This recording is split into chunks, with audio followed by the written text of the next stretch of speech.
If you leave one more dirty dish on this counter, I swear I'm going to lose my mind." Jennifer Walsh's voice cracked as it echoed through their split-level ranch house at 723 on what should have been a peaceful Sunday morning in Lakewood, Colorado. The kitchen told the story of their fractured family life in painful detail.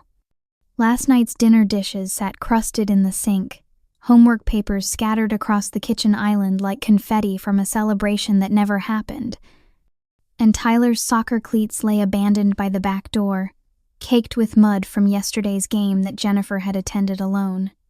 But it was Mike's breakfast dishes on the counter that had finally broken her. His cereal bowl still holding a puddle of milk, his coffee mug lipstick stained from where he'd been too distracted by his phone to notice he was drinking from her cup, coffee grounds scattered around the machine like dark snow. Jennifer stood there in her faded University of Colorado sweatshirt, dark hair pulled back in the same messy bun she'd worn for 3 years, feeling something dangerous building in her chest.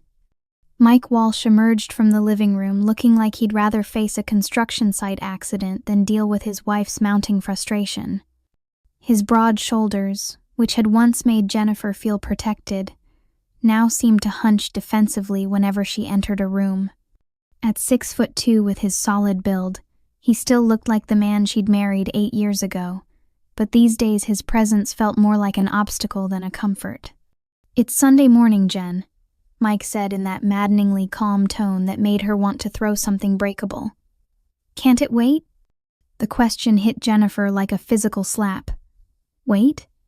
The word came out as a laugh that held no humor. "Let me tell you what I've already done this morning while you were sleeping until 9. Jennifer's voice rose with each item on her mental checklist.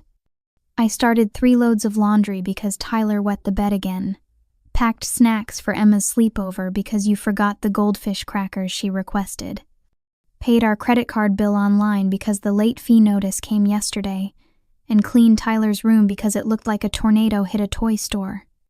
Mike's jaw tightened, and she could see him mentally preparing his usual defense. But Jennifer wasn't finished. "I also planned this week's meals.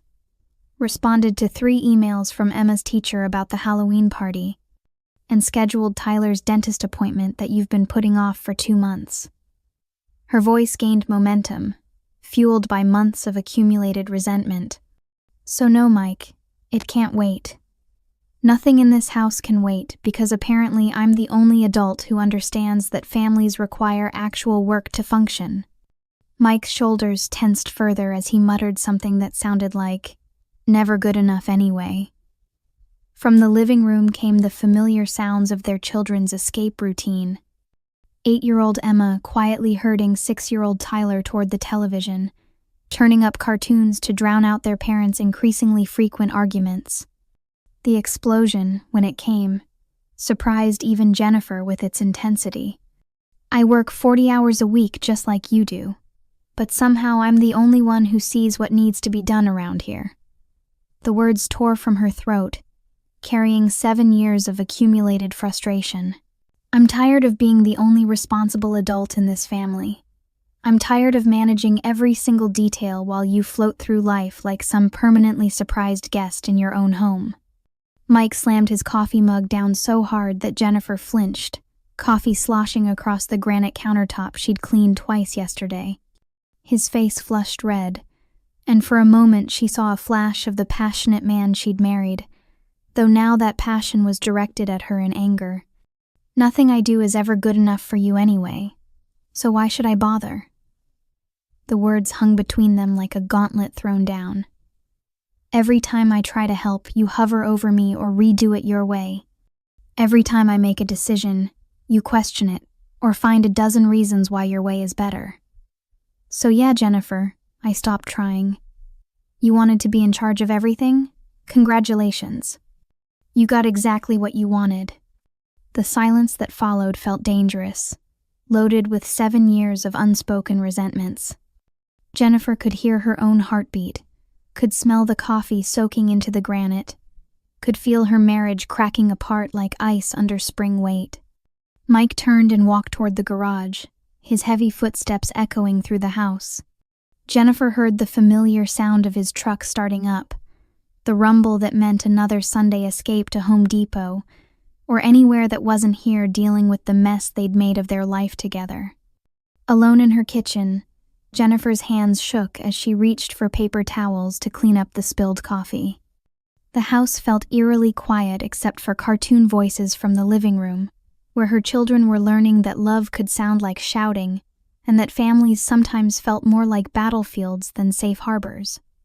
Standing at her kitchen sink, Jennifer stared out at their backyard where last spring Mike had built a swing set for the kids. The project had taken him 3 weekends instead of 1, because she'd kept interrupting with suggestions for better angles, stronger joints, safer positioning. She'd told herself she was being helpful.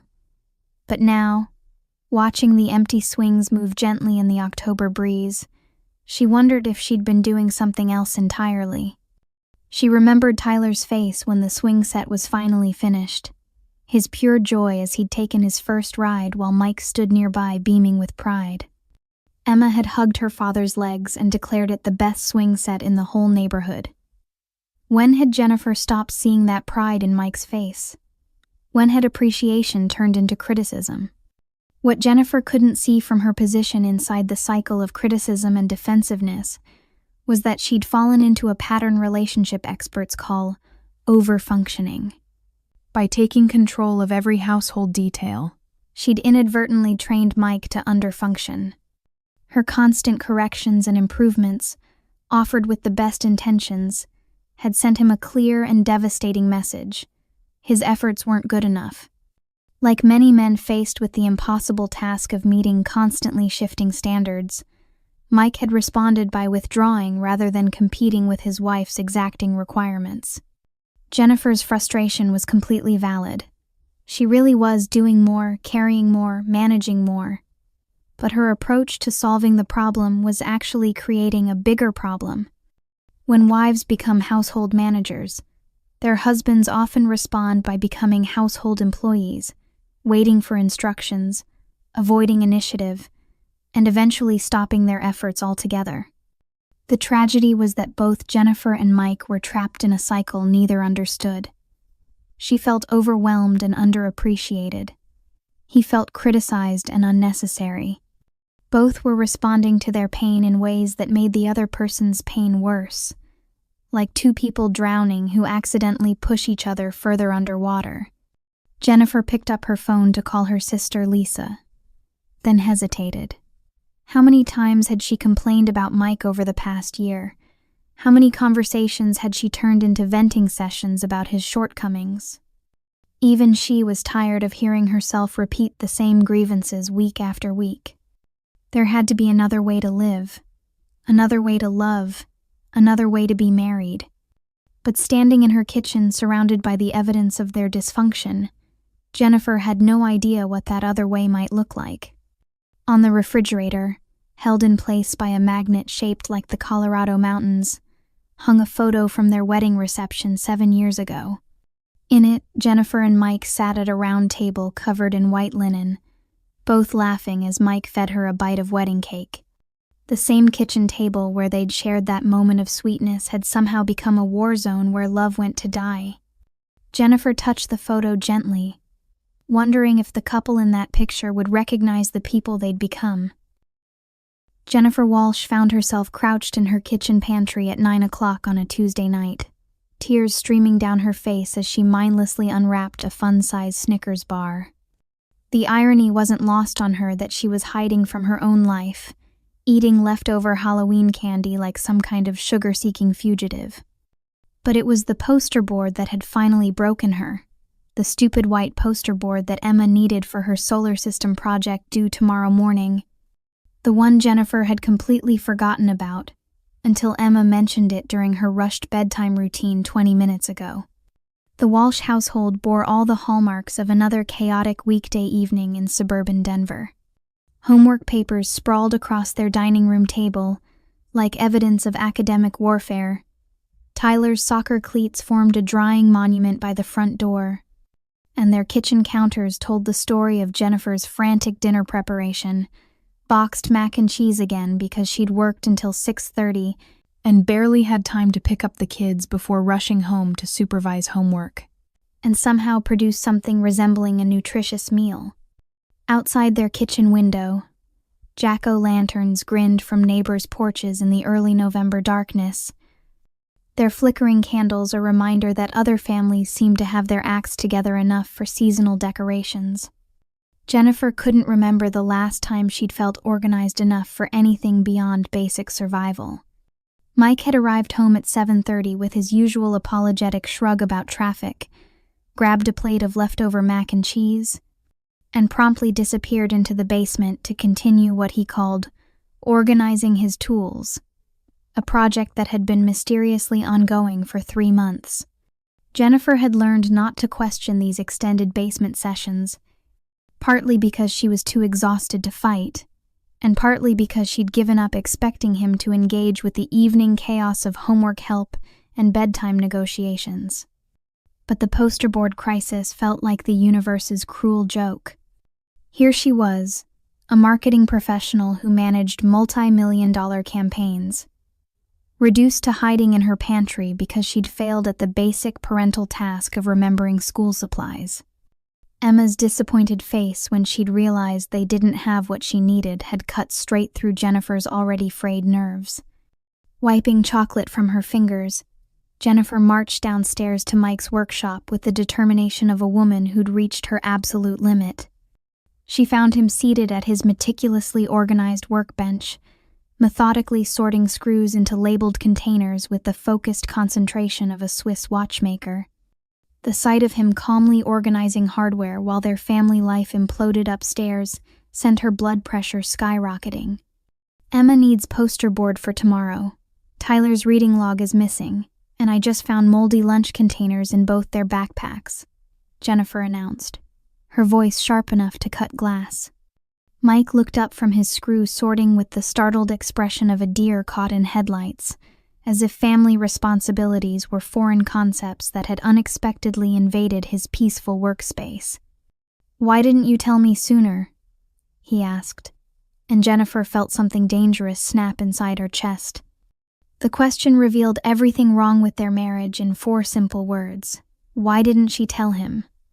Because keeping track of every detail, every deadline, every responsibility had somehow become her job and hers alone.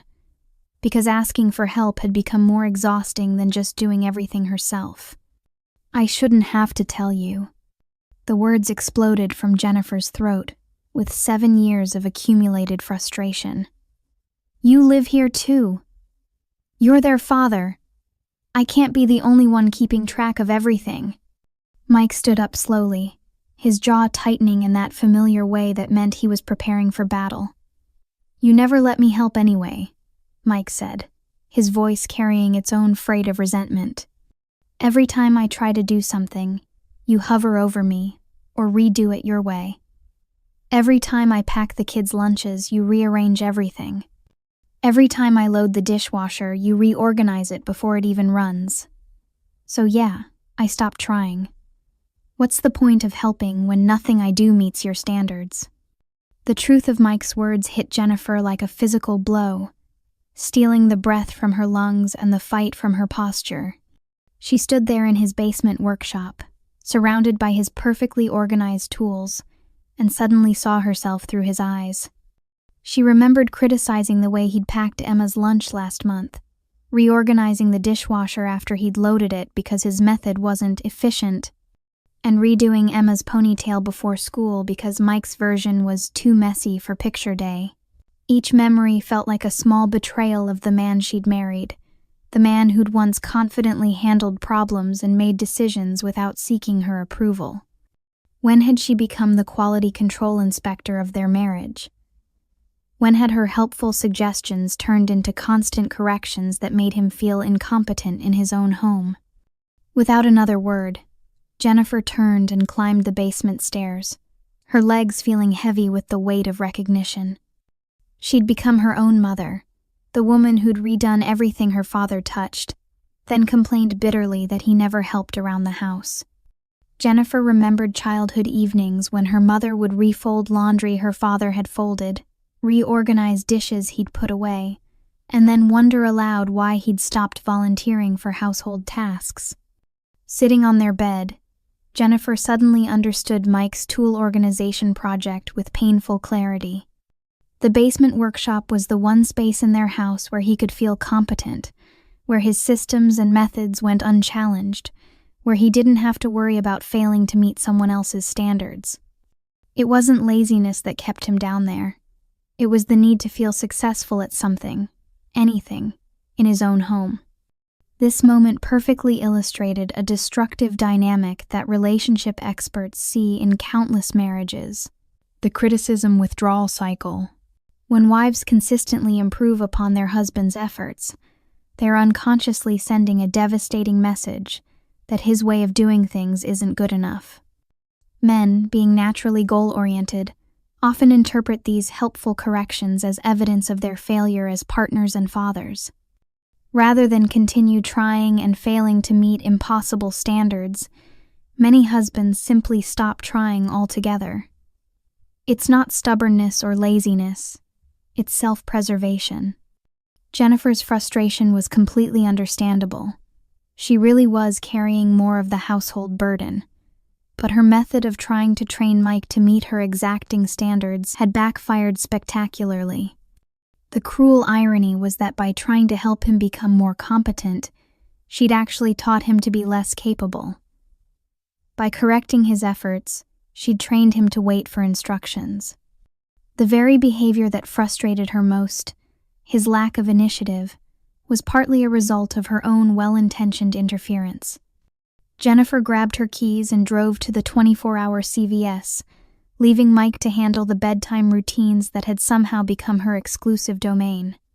The drive through quiet suburban streets gave her time to think about the man she'd married 8 years ago. Confident, decisive, quietly competent. He'd been the one who'd suggested their first apartment, planned their early dates, made decisions without seeking constant approval. When had that confidence disappeared? When Jennifer returned with the poster board at nearly 10 o'clock, she found both children asleep, teeth brushed, with Emma's school clothes laid out neatly on her dresser.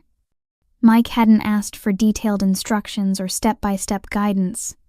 He'd simply handled the bedtime routine like the capable adult he'd always been.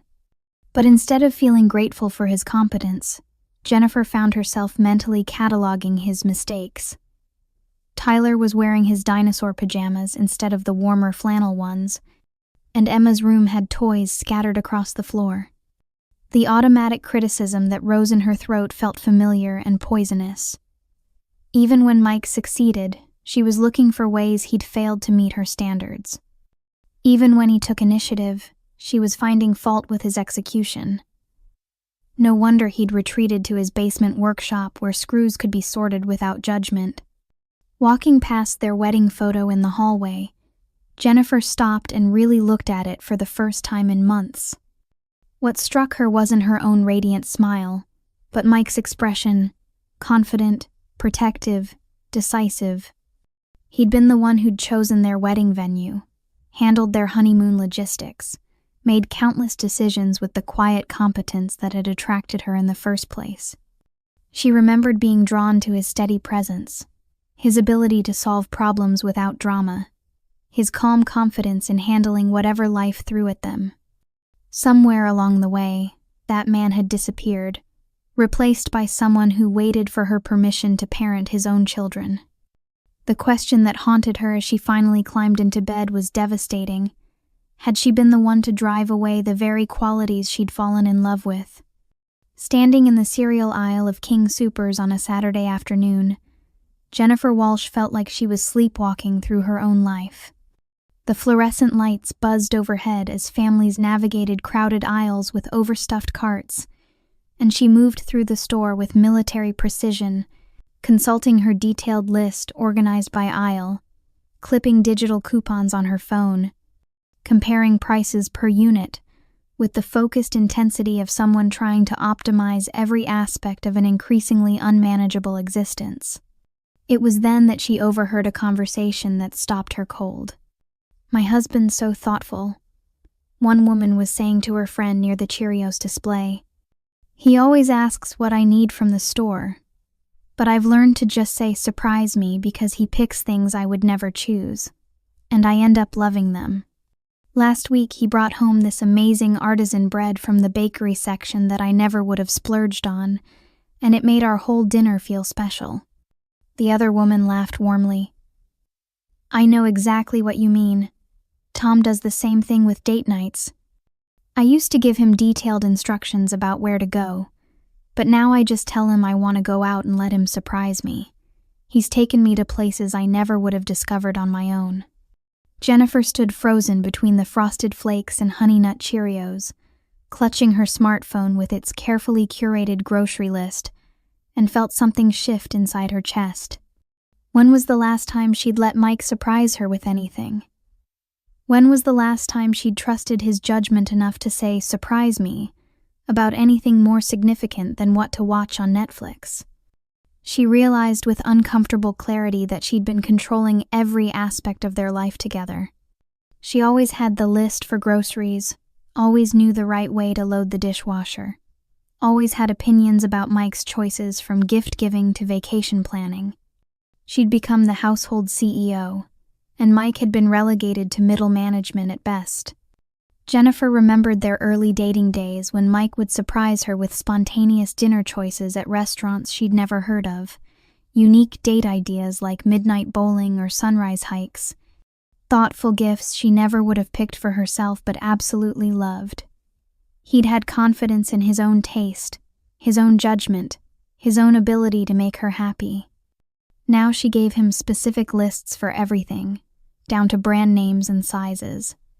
She'd trained him out of thinking for himself, out of taking initiative, out of the very spontaneity and confidence that had attracted her to him in the first place.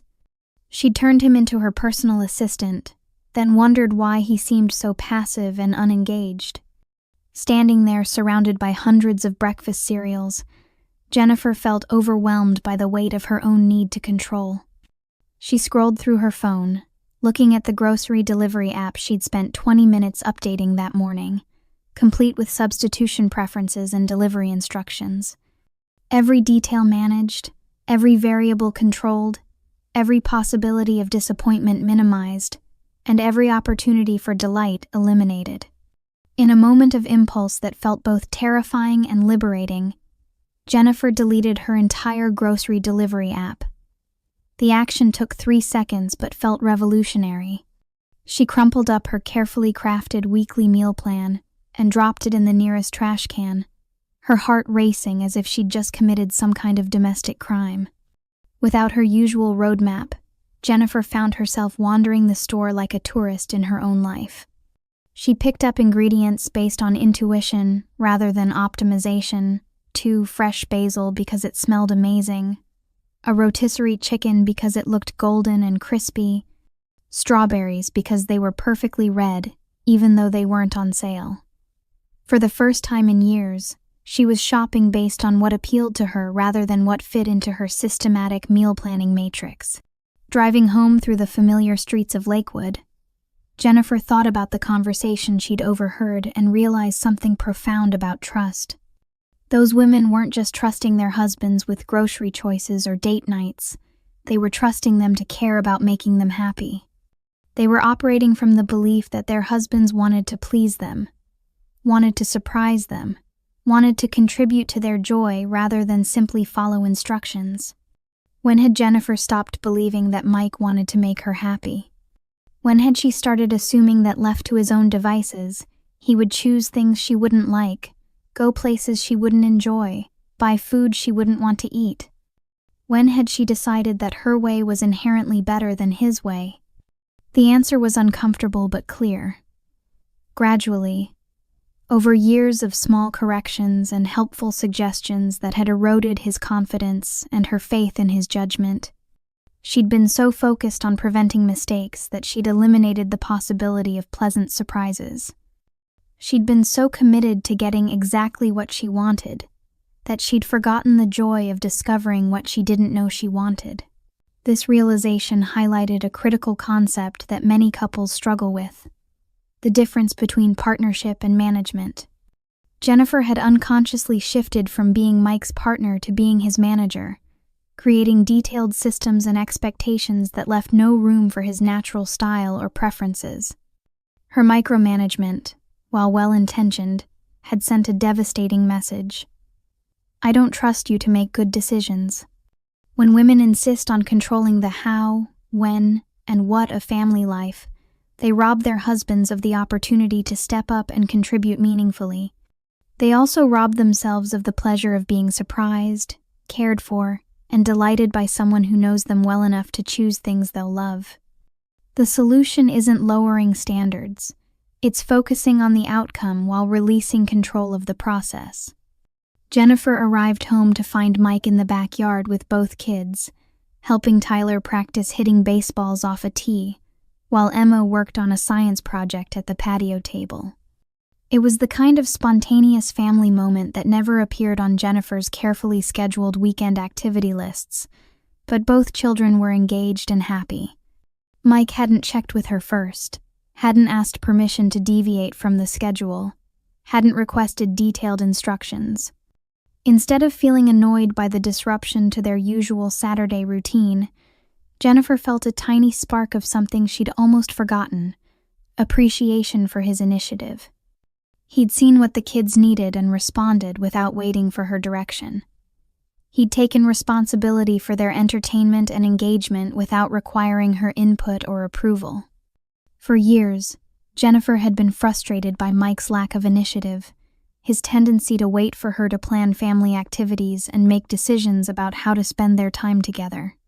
But watching him confidently guide Tyler's swing while encouraging Emma's curiosity about cloud formations, she realized he'd never actually lacked initiative. She just made it clear that his initiatives weren't welcome unless they aligned with her plans. The recognition was both liberating and sobering.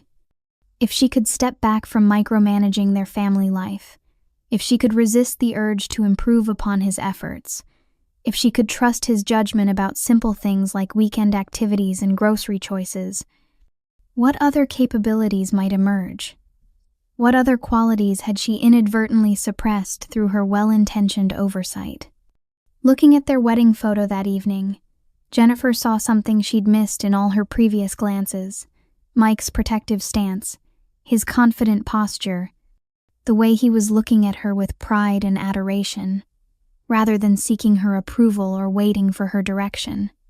She wondered if he ever looked at her that way anymore, or if years of being managed had trained him to look to her for permission rather than at her with appreciation. The woman in that photo had trusted the man beside her enough to marry him after a relatively short courtship.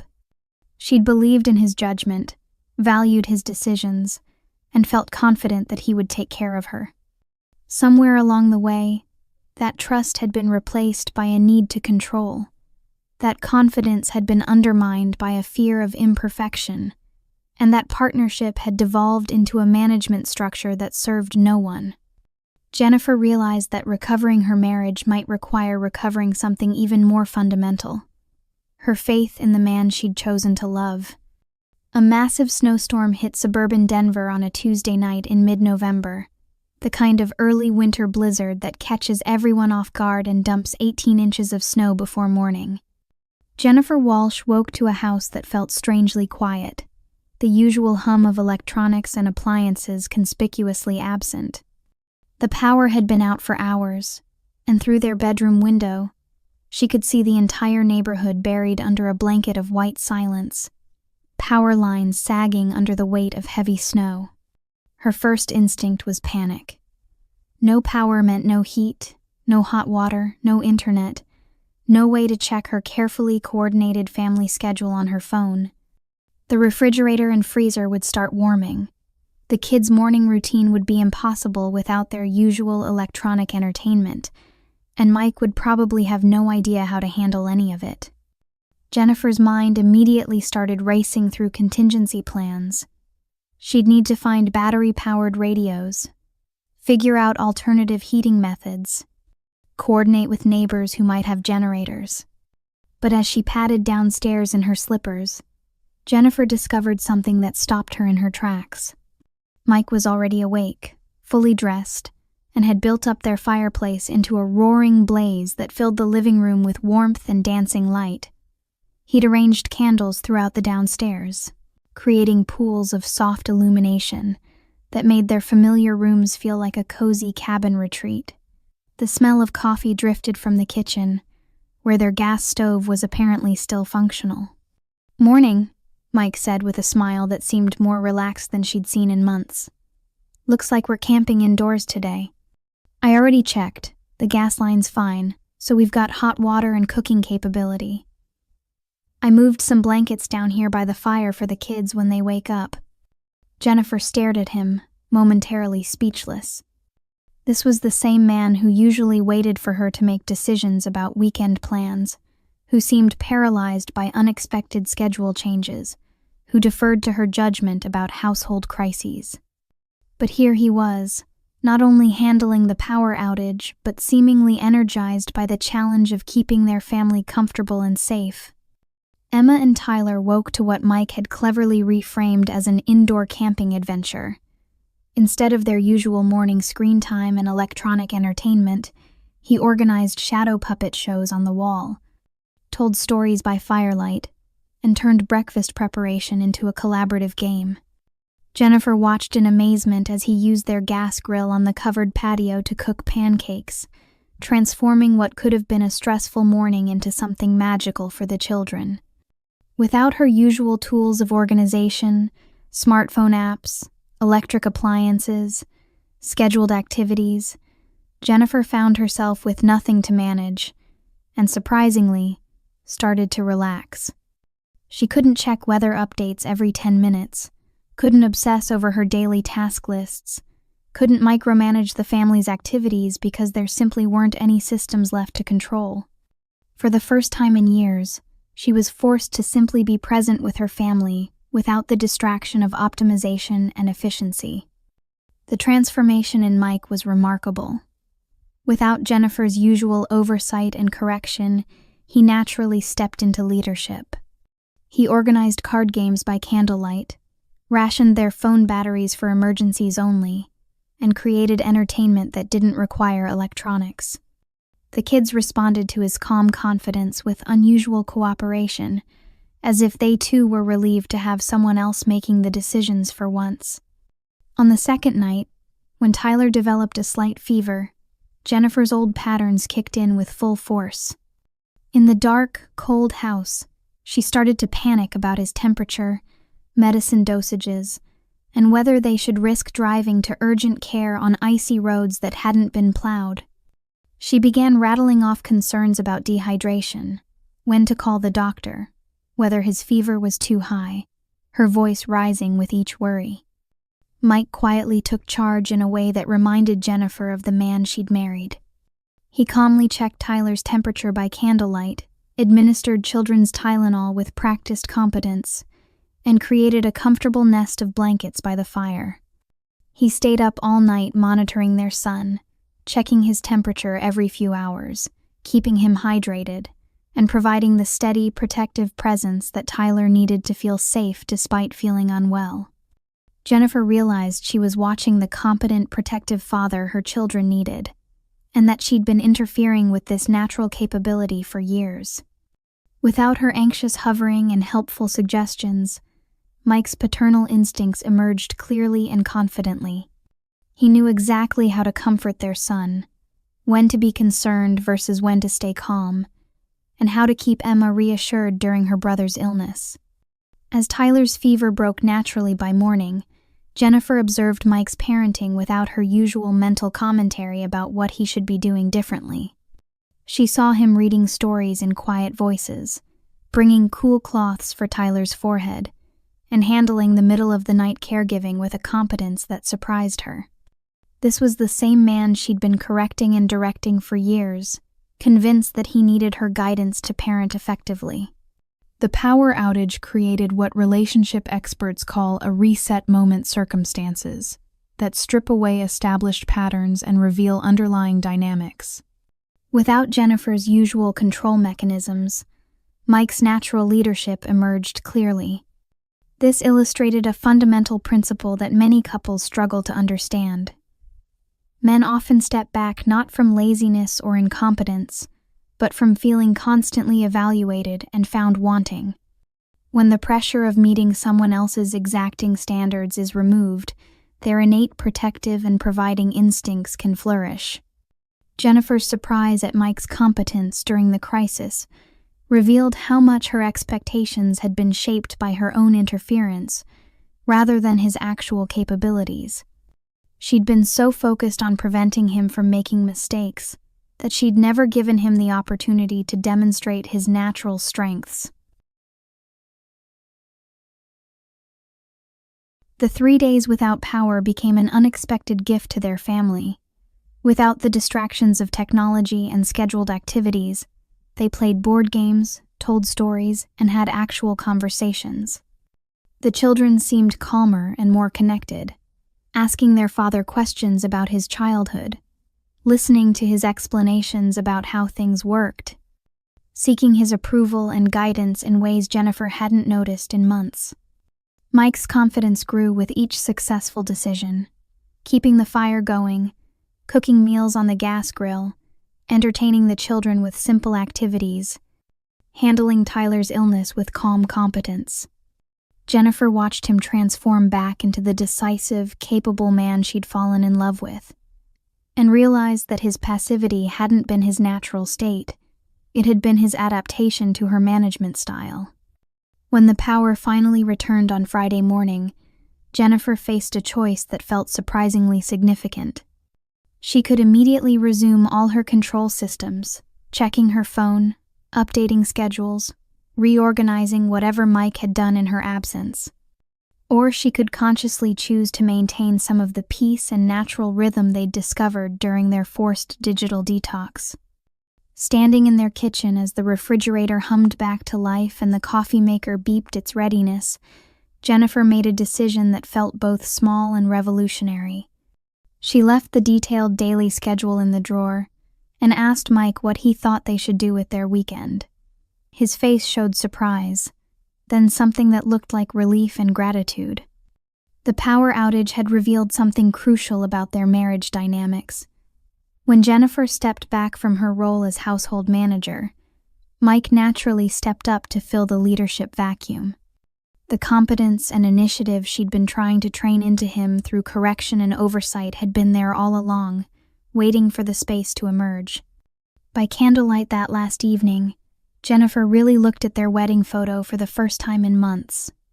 In the flickering light, she could see what she'd been missing in all her hurried glances over the years. Mike's protective stance, his hand confidently placed on her waist, the way he was looking at her with pride and adoration rather than seeking her approval. She remembered feeling safe with him, feeling like he could handle whatever challenges life brought their way. Somewhere in the chaos of daily family management, she'd forgotten that the man she'd trusted enough to marry was still there, still capable, still wanting to protect and provide for his family. The power outage hadn't changed Mike. It had simply removed the barriers that prevented him from being himself. As they prepared for bed in their newly re-electrified house, Jennifer realized that the most profound blackout hadn't been the electrical one. For years, she'd been operating in the dark about her husband's true capabilities, unable to see his strengths because of her own need to control every outcome. The storm had given them more than just a few days of candlelight and family games. It had illuminated the path back to the partnership they'd once shared. 3 months later, Jennifer Walsh sat at the same kitchen table where her marriage had nearly imploded. But this time she was watching Mike teach Emma how to make pancakes, while Tyler sorted chocolate chips by size with the serious concentration of a quality control inspector.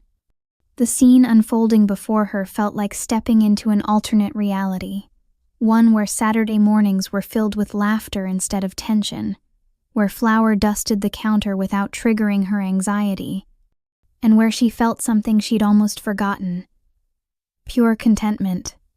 The transformation hadn't happened overnight. In fact, the first few weeks after the power outage had been a constant internal battle for Jennifer. Every time Mike made a decision without consulting her, every time the kids went to him first with questions, every time he handled a family situation differently than she would have. Jennifer felt the familiar urge to step in and correct. But she'd started catching herself, taking deep breaths, and asking a simple question. Do I want to be right, or do I want to be happy? This particular Saturday morning felt like a victory lap. Mike was explaining to Emma why you had to let the pancake batter rest, demonstrating how to flip them at just the right moment when the edges looked set, while Tyler provided running commentary on which chocolate chips were premium quality for their special batch. The kitchen was messier than Jennifer would have made it. The pancakes were thicker than her usual recipe, and Tyler had chocolate on his pajamas. But instead of seeing chaos, she saw joy. "Mom, look!" Tyler called out, running to show her a perfectly round chocolate chip he'd discovered. "Dad says this one's the best because it's a perfect circle, and perfect circles make pancakes taste better." His face was lit up with the kind of pure excitement that comes from having someone take your observations seriously. Jennifer smiled, remembering how she used to correct Mike's nonsense explanations to the kids, always worried they'd learn something inaccurate. Now she understood that Tyler wasn't really learning about geometry. He was learning that his thoughts mattered to his father, that creativity was valued in their home, that family time could be playful and magical. The changes in their marriage had rippled through every aspect of their family life. Mike now handled weekend breakfast routines as his domain, had taken over bedtime stories completely, and made decisions about kids' activities without checking with Jennifer first. She'd started pursuing her own interests again, taking evening pottery classes at the community center, meeting friends for coffee without feeling guilty about leaving Mike with the children, reading novels instead of organizing closets on Sunday afternoons.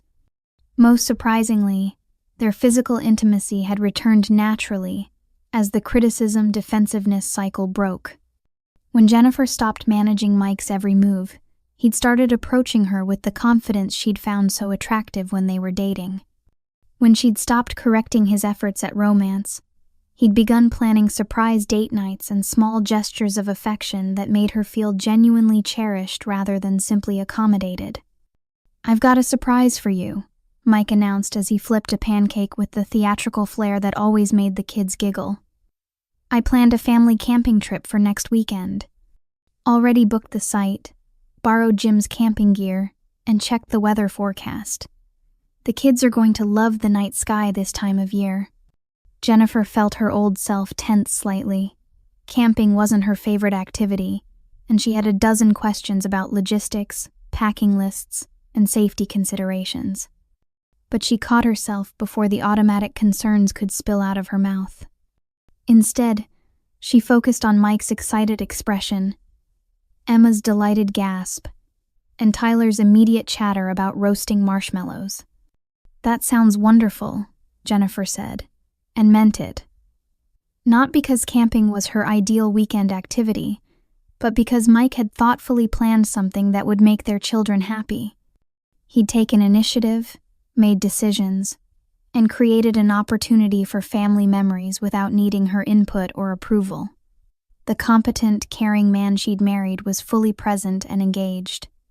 As they sat down to eat their imperfect, delicious pancakes, Jennifer noticed small changes that added up to transformation.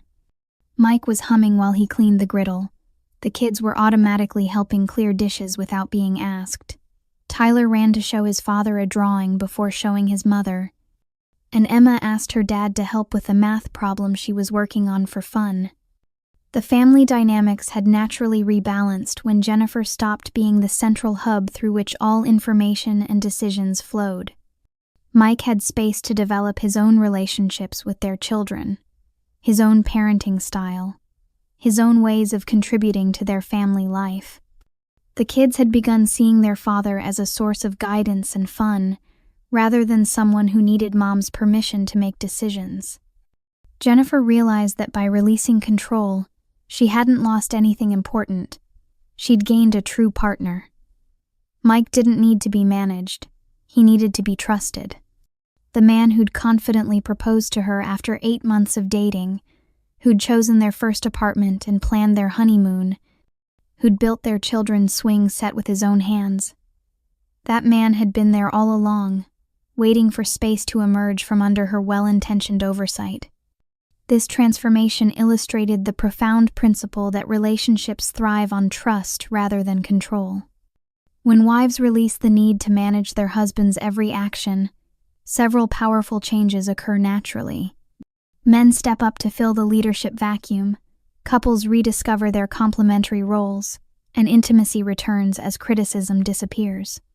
Jennifer's journey demonstrated that what many wives interpret as husbands being irresponsible is often husbands responding to being treated as irresponsible.